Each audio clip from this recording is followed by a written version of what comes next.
साथियों, स्वागत है आपका हमारी यूट्यूब चैनल राजसोल पर। आज हम बात करेंगे विद्यालय कार्यालयों में जो नकारा सामग्री से जो कमरे अवरुद्ध हो गए हैं, उन सामग्री का आपको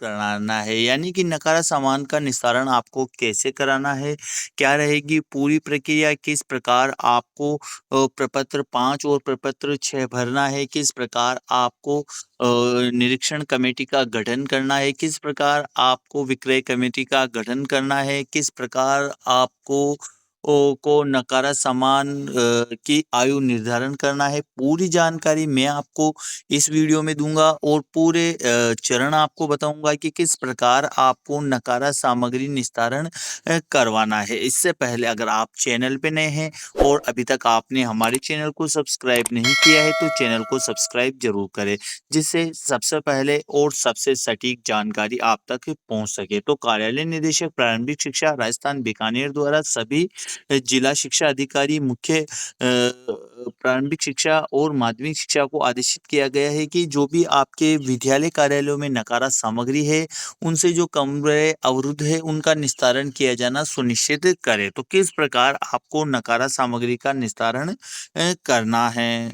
तो नकारा सामग्री प्रक्रिया नीलामी के चरण क्या है? तो सबसे पहले आपको क्या करना है कि कार्यालय अध्यक्ष जो आपका विद्यालय और कार्यालय में जो कार्यालय अध्यक्ष है के द्वारा सभी प्रभारियों गतिविधियों की अनुपयोगी नकारा बेस अप्रचलित व रद्दी सामग्री को एसआर 5 प्रपत्र में संधारण करते हुए समिति का गठन करने हेतु आदेश जारी करेंगे, जिसमें नियम अनुसार निम्न सदस्य होंगे। संबंधित स्टोर कीपर होगा, एक राजपत्रित अधिकारी होंगे और कार्यालय अध्यक्ष डीडीओ अनिवार्य रूप से इसके अंदर एक सदस्य होंगे। यानी कि एक 3 सदस्यीय कमेटी का गठन किया जाएगा जो प्रपत्र एसआर 5 जो प्रपत्र है उसके भरेगी। यानी नकारा सामानों की जो सूची है वह बनाएगी ये कमेटी मिलकर।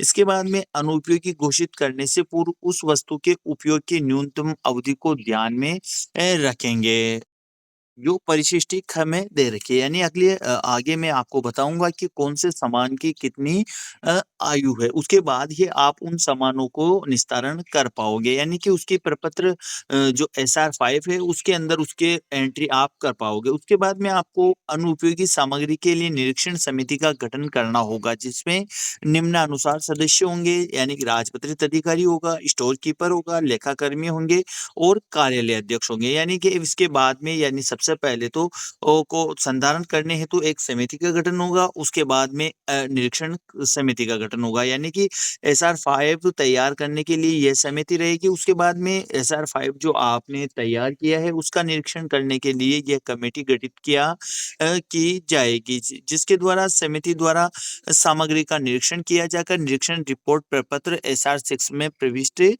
करेंगे। तो अब एक बात करते हैं एसआर 5 क्या है और एसआर 6 क्या है। अब बात करते हैं एसआर 5 आपको किस प्रकार तैयार करना है। जो कमेटी का गठन किया जाएगा उसके अंदर आपको एक इस प्रकार का एसआर फॉर्म 05 तैयार करना है, जिसे परिमापक सूचिया भी कहते हैं। तो इसके अंदर सबसे पहले आपको सामग्री का विवरण लिखना है, यानी सामग्री का आपको नाम लिखना है।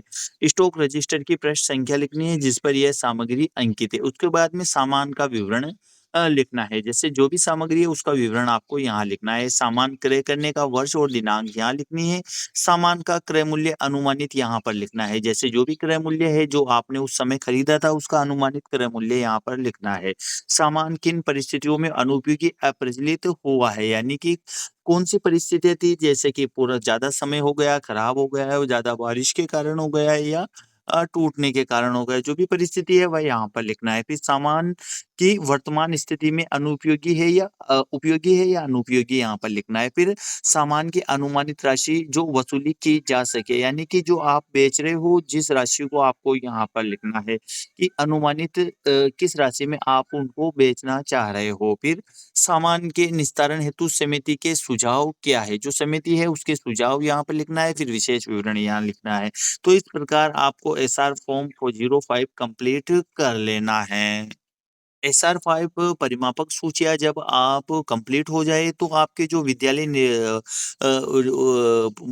नकारा समान निरीक्षण कमेटी का जो गठन होगा उसके द्वारा एसआर 6 फॉर्म कंप्लीट किया जाएगा। इस प्रकार का आपका फॉर्म जो निरीक्षण कमेटी है वह कंप्लीट करेगी। उसके अंदर आपने जो एसआर 5 कंप्लीट किया है उसके अकॉर्डिंग ही यह निरीक्षण कमेटी द्वारा एसआर 6 फॉर्म कंप्लीट किया जाएगा, जिसमें सामान का विवरण होगा, मात्रा होगी, पुस्तक कांति मूल्य या मूल्य क्रय मूल्य यहाँ पर होगा, क्रय करने का वर्ष होगा, व्ययन का तरीका, विक्रय सार्वजनिक नीलामी या अन्य प्रकार जो भी है वह यहाँ पर विक्रय समिति द्वारा भरा जाएगा। व्ययन के लिए प्राधिकार अधिकारी के आदेश यहाँ पर है, व्ययन के लिए प्राधिकार अधिकारी के आदेश यहाँ पर लिखे जाएंगे। तो इस प्रकार आपको प्रपत्र यानी एसआर 5 और एसआर 6 आपको पहले ही कंप्लीट करना है। केवल आपको जो जो निरीक्षण कमेटी होंगी उसके द्वारा यहाँ पर जो भी टिप्पणी होगी वह लिखी जाएगी और अगर कोई गलत होगा तो एसआर 6 में वह परिवर्तन निरीक्षण कमेटी द्वारा कर दिया जाएगा। इसके बाद में चौथा चरण है कि एसआर 6 के अनुसार अनुपयोगी प्रचलित सामग्री घोषित करने के आदेश जारी कराना होगा। निस्तारण नीलामी कमेटी का गठन का आदेश जारी करना होगा, यानी कि अब एक दूसरी कमेटी का गठन किया जाएगा जो नीलामी कमेटी होगी, यानी कि अब नीलामी उसी कमेटी के द्वारा कराई जाएगी, जिसके अंदर कार्यालय विभाग का लेखाकर्मी होगा, एक राजपत्रित अधिकारी होंगे, संबंधित प्रभारी स्टोर कीपर होंगे, कोषाधिकारी उप कोषाधिकारी का कोई प्रतिनिधि होगा, कार्यालय अध्यक्ष डीडीओ सम्मिलित होंगे। इस कमेटी के द्वारा ही नीलामी प्रक्रिया करवाई जाएगी। तो उसके कुछ है, जैसे कि 5,000 रुपए तक अनुपयोगी सामान होने पर स्थानीय कबाड़ियों को पत्रों द्वारा सूचित करना तथा कार्यालय व अन्य सार्वजनिक स्थान पर निस्तारण नीलामी हेतु नोटिस प्रदर्शित करना, जिसमें 7 दिन की अवधि दी होगी। अगर आपके 5,000 रुपए से कम की नीलामी आप करवा रहे हो, यानी कि आपको अनुमानित लागत 5,000 रुपए से कम है, तो आपको केवल पत्र यानी कि नोटिस बोर्ड पर 1-2 जगह सार्वजनिक स्थानों पर आपको वह नोटिस बोर्ड पर लगा देना है। इसके अलावा अगर 50,000 रुपए से 2.5 लाख रुपए तक की अनुपयोगी सामान होने पर स्थानीय समाचार पत्रों, एसपीपीपी पोर्टल पर विज्ञप्ति जारी की जाए और 10 दिन की अवधि में नोटिस अवधि दिया जाए, यानी कि यूबीएन नंबर आपको जारी करने होंगे। जो यूबीएन नंबर जिला कार्यालय द्वारा जारी किए जाते हैं, तो आपको जो आपने जो परिमापक सूचियाँ बनाई उसकी सूची आपको सीबीओ के माध्यम से, जिला कार्यालय के माध्यम से आपको जो एसपीपीपी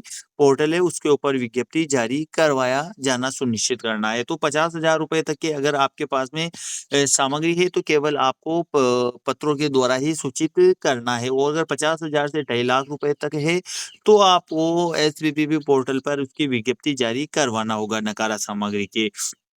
इसके बाद में नीलामी में भाग लेने वाले फर्मों से बयाना राशि 2% न्यूनतम 500 रुपए और अधिकतम 5,000 रुपए ली जाएगी, यानी कि जो फर्मों से जो धरोहर राशि होगी वह न्यूनतम 2% आपको ली जाएगी, जिसमें न्यूनतम 500 रुपए और अधिकतम 5,000 रुपए होगी।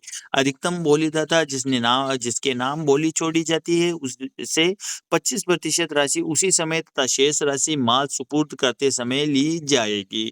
माल सामग्री उठाने के लिए 3 से 7 दिन का समय दिया जाएगा।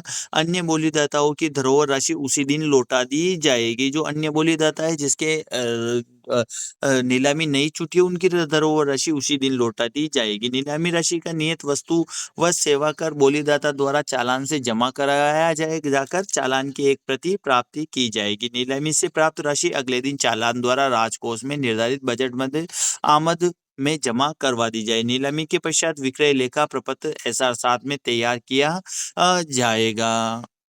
अब यहाँ पर देखिए अलग-अलग वस्तुओं की अलग-अलग न्यूनतम अवधि है, उसके बाद ही आप उनको नकारा घोषित कर सकते हो। जैसे पलंग की 15 वर्ष है, यानी परिशिष्ट ख के अनुसार अलग-अलग वस्तुओं की अलग-अलग उपयोग के लिए लेने की न्यूनतम अवधि है। जैसे लेदर बैग की 3 वर्ष है, नोटिस बोर्ड की 10 वर्ष है, अंगीठी की 5 वर्ष है, सुरक्षित स्टैंड लोहे का है तो 5 वर्ष है, ताले बड़े ताले की 10 वर्ष है, छोटे ताले की 3 वर्ष है, लालटेन की 5 वर्ष है। तो इस प्रकार विभिन्न विभिन्न प्रकार के सामग्रियों की नकारा घोषित करने की न्यूनतम अवधि अलग-अलग है। आप अगर आपको सामग्री बनाते समय कुछ समस्या आ रही है और आपको यह प्रपत्र चाहिए, यानी कि आपको नीलामी प्रक्रिया की प्रपत्र चाहिए, तो मैंने इस वीडियो के डिस्क्रिप्शन में एक लिंक दिया है मेरे टेलीग्राम चैनल का। आप उस टेलीग्राम चैनल पर विजिट करके सभी नीलामी प्रक्रिया के जितने भी चरण हैं, जितने भी प्रपत्र है, नीलामी प्रक्रिया निरीक्षण कमेटी का गठन है या नीलामी कमेटी का गठन किस प्रकार करना है, क्या आदेश निकालना है, सारे आदेश और सारे प्रपत्र मैंने उस टेलीग्राम चैनल पर डाल रखे हैं। तो आप आसानी से विजिट करके टेलीग्राम चैनल से उन सभी प्रपत्रों को डाउनलोड कर सकते हो। तो नीलामी प्रक्रिया के इस प्रकार चरण है कि सबसे पहले आपको SR5 तैयार करना है, यानी कि आपको परिमापक सूचियाँ बनानी है। जो SR5 है उसका अगर आपको प्रपत्र चाहिए तो मैंने बता दिया है, उसका मैंने इस वीडियो के अंदर एक लिंक दिया है मेरे टेलीग्राम चैनल का, उस पर आप विजिट करके आप SR5, SR6 नीलामी प्रक्रिया के चरण और जितनी भी निरीक्षण कमेटियाँ हैं उनके फॉर्मेट, नीलामी कमेटी का फॉर्मेट, नीलामी कमेटी की सूचना, सभी प्रपत्र आप वहां से डाउनलोड कर सकते हो। तो सबसे पहले आपको SR5 कंप्लीट करना है, फिर निरीक्षण सर्वेक्षण समिति का गठन करना है, यानी कि यह सर्वेक्षण कमेटी का गठन आपको पीओ स्तर से हो जाएगा, यानी कि पीओ वहां पर पीओ इसके अंदर संस्था प्रधान होगा, एक आपको वहाँ जो बाबू है, कनिष्ठ लेखाकार है, सहायक लेखाधिकारी है, सहायक लेखाधिकारी ग्रेड फर्स्ट है वो हो जाएंगे, एक विषय विशेषज्ञ यानी कि व्याख्याता होंगे। तो एक कमेटी का गठन किया जाएगा जिसमें कनिष्ठ लेखाकार अगर आपके सीबीओ कार्यालय में है तो वहां से कनिष्ठ लेखाकार उसके अंदर सदस्य हो जाएंगे, यानी कि तीनों के आपको प्रपत्र 5 में आपको उनके नीचे हस्ताक्षर करवाना है। उसके बाद में आपको निरीक्षण कमेटी का गठन है, यहाँ पर निरीक्षण कमेटी में भी यह हो जाएंगे, यानी संस्था प्रधान हो जाएंगे, नेक्स्ट निरीक्षण लेखाकार है, विषय विशेषज्ञ हो गया, यहाँ पर ये निरीक्षण कर लिया जाएगा। निरीक्षण करने के बाद में यह अपनी रिपोर्ट प्रपत्र SR6 में दे देंगे, यानी कि प्रपत्र 5 और प्रपत्र 6 यानी कि SR5 और SR6 इस कमेटी के द्वारा कंप्लीट कर लिया जाएगा, यानी कि आपके द्वारा ही यह कंप्लीट किए जाएंगे। इन कमेटियों के आपको केवल हस्ताक्षर करना है और यह केवल उन दोनों को निरीक्षण कर लेगी और हस्ताक्षर उनके नीचे आपके जो SR5 है, SR6 है, उसके नीचे यह उनमें हस्ताक्षर कर लेगी। उसके बाद में यहाँ पर आपको मूल्य देखना है, यानी कि जो मैंने सूची बताई थी उसके अनुसार ही मूल्य आपको SR5 और SR6 में भरना है। फिर अनुपयुक्त घोषित करने का आदेश जारी करवाना है आपको।